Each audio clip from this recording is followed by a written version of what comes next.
Let's talk a little Michigan because the Wolverines took down the Washington Huskies 24-7 on Saturday in Ann Arbor and are now back in the AP poll. Wolverines clocking in there at number 25 in the country. They're out of the poll last week, so a big return to the top 25. They also had a big recruiting weekend. We're going to go behind the scenes of it all with EJ Holland of the Wolverine. But first, Michigan fans, do me a favor. We love talking Michigan recruiting, so jump on board, hit subscribe to the Rivals Recruits channel. All right, let's bring in EJ Holland. And EJ, big news just moments before we went on air. Billy Napier, the Florida Gator head coach, is no longer. He is fired down there in Gainesville. Anyone on that commit list that Michigan could go after? Yeah, definitely. Michigan had recently picked up contact with CJ Brownell. He's a four-star corner committed to Florida. I think that when you look at that commit list, Michigan only has a few remaining needs. Corner is obviously one of them. CJ is a kid that Michigan has been on for several months, dating back to when he was committed to Nebraska. If you remember, he committed to Yeah. Nebraska, ended up flipping to Florida, but Michigan was always in the mix there. They weren't really able to get him on campus, but they were in contact. They do have a pre-existing relationship with him. So with Napier out, I think that opens the door for Michigan, who is in need for a corner, to make a serious move there. I would expect Michigan to be a contender for CJ. And I think as the coaching carousel continues to run its course, I mean, there are going to be more opportunities for Michigan to land flip corners. I mean, I think the pressure is getting there for Brian Kelly at LSU. So, like we talked about last week, Hayden Finney Yeah. is certainly an option there. So, I think Michigan will find an elite corner this cycle, whether it's Finney, whether it's CJ, we'll see. But these moves with the coaching changes certainly make things interesting. 100%. And yeah, I didn't put two and two together. They're after some corners with some coaching problems, so we'll see what happens. But CJ Brownell, one-time Nebraska commitment, now with the Florida Gators. Will he finish with them? That's the big question. All right, Michigan return home. They get a big win over Washington. Recruits on campus. What were they saying about this win over Washington? I think it was a good win. Michigan came out a little flat. The game was tied at halftime, 7-7, but Michigan had a really strong second half. I think they did a lot to impress recruits that were on campus, including some offensive line flip targets.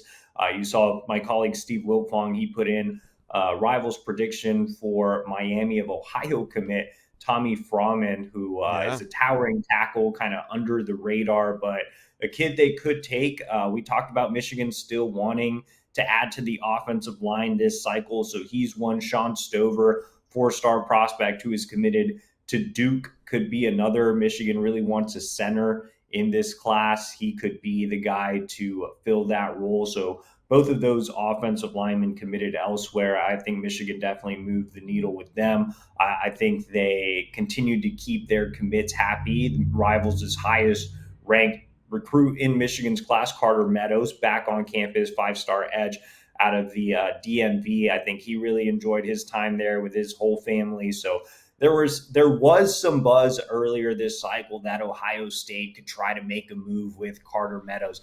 I am not worried at all. He's completely locked in with Michigan. So, 2027 obviously had a lot of big names, including some elite wide receivers, even trickling down to 2028. Michigan had its most important target on campus in Donald Tabron, one of the top quarterbacks in the country.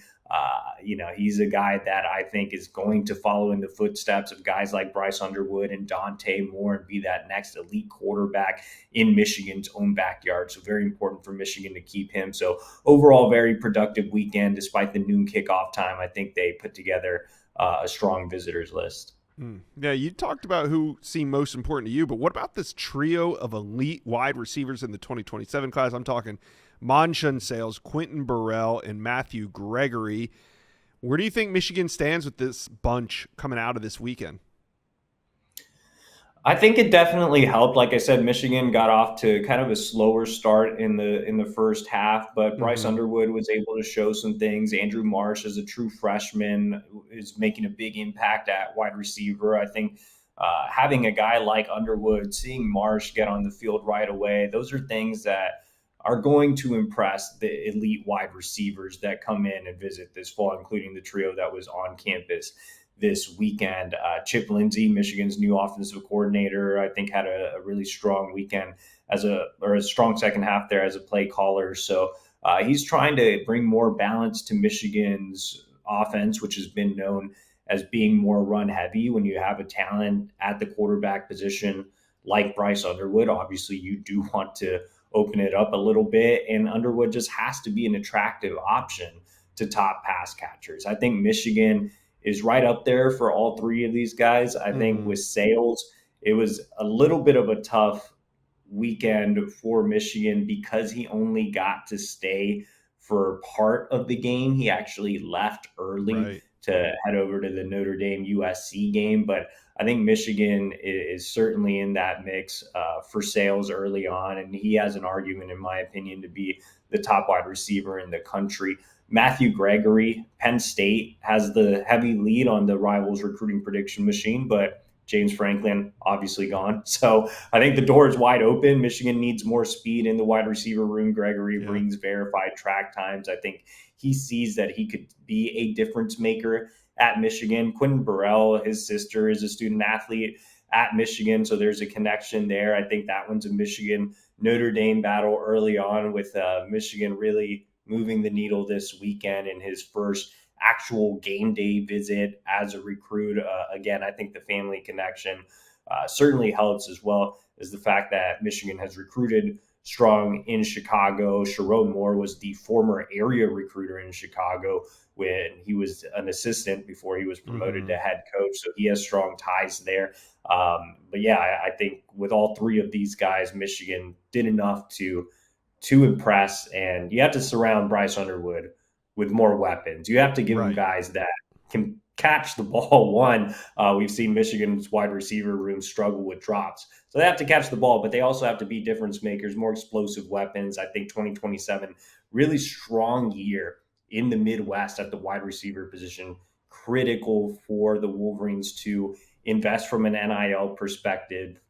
Invest in your investment, right? You spent a lot to get Bryce Underwood to Ann Arbor. You have to give him the best opportunity to succeed. Yeah. And you kind of hit on this earlier with these coaches on the hot seat, with these coaches getting fired. It's things are about to change in recruiting a little bit. So we're getting real close to flip season. EJ, how long before the Michigan fireworks get going? Inside scoop listeners, let's talk a little game time. The college football season is halfway finished. Can you believe it? And you and your buddies haven't been to a live game yet, but you want to, and tickets, they're not ever easy to find, and getting deals on last minute tickets can be downright frustrating when all you want to do is be there the moment your team runs out on the field. Well, thankfully, the Game Time app gives the advantage back to the fans. It's the hack for unlocking amazing ticket experiences, and it only takes a few simple clicks. The app's easy to use, and the Game Time guarantee means you can trust that you're going to get 100% authentic tickets on time and at the best price. Plus, fees are always included, so what you see is what you pay. That's why I use the Game Time app. It's super simple, and it makes the experience of buying great seats a breeze. Also, one of the coolest features I've seen is the Game Time lowest price guarantee. It's where Game Time will credit you with 100% of the difference to guarantee you're getting the lowest price if you can find cheaper tickets elsewhere. All right, here's what we're going to do. We're going to download the Game Time app, create an account, and use promo code INSIDESCOOP. That's promo code INSIDESCOOP for $20 off your first purchase. INSIDESCOOP for $20 off Game Time. Last minute tickets, lowest prices guaranteed. Well, there isn't too long left until signing day. You know, we're only about a month and a half away, so I think you could see it start soon. When Like I was the said, Bryce Michigan, Underwood flip? Was that early November, mid November? When was that? I think it was sometime in November for I think sure. it was So very early November. So we could, yeah, so we're getting in that range for Michigan to start striking. yeah, definitely. I think the thing is, you're probably not going to see a Bryce Underwood type of flip this cycle, but I do think you could see a high profile flip there at the corner position. Like I said, Yeah. you have guys like Hayden Finney, you have guys like CJ Bro now. Maybe a linebacker flip. There could be. But yeah, I agree. It's not going to be. I mean, when you have a need at the quarterback position and you're the number one quarterback in America is less than an hour from campus, I think last year set up for a very special, finish for Michigan. I don't think that's going to be an annual thing for Michigan, although the fans would love it. But yeah, it could be those players that need positions, like you said, corner or linebacker. Yeah, definitely. I mean, look, it's not going to be that big splash. I mean, that like you said, that's a special cycle for that to happen. But Michigan does need to round out this class with some key needs. There's still some excitement to be had. You're going to add one or two of these more developmental offensive line targets. We talked about two being on campus this weekend. You're going to add an elite corner. Like I said, I'm not sure exactly who that's going to be, but I think that will certainly create some fireworks there, getting a top level corner.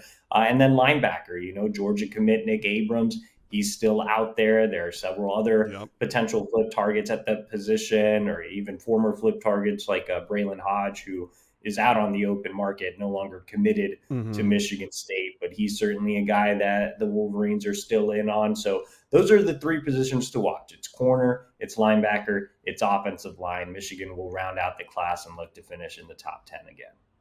Awesome. Michigan fans, let's hear it. Back in the top 25. Flip season's on the way. How you guys feeling? Put it in the comments section below.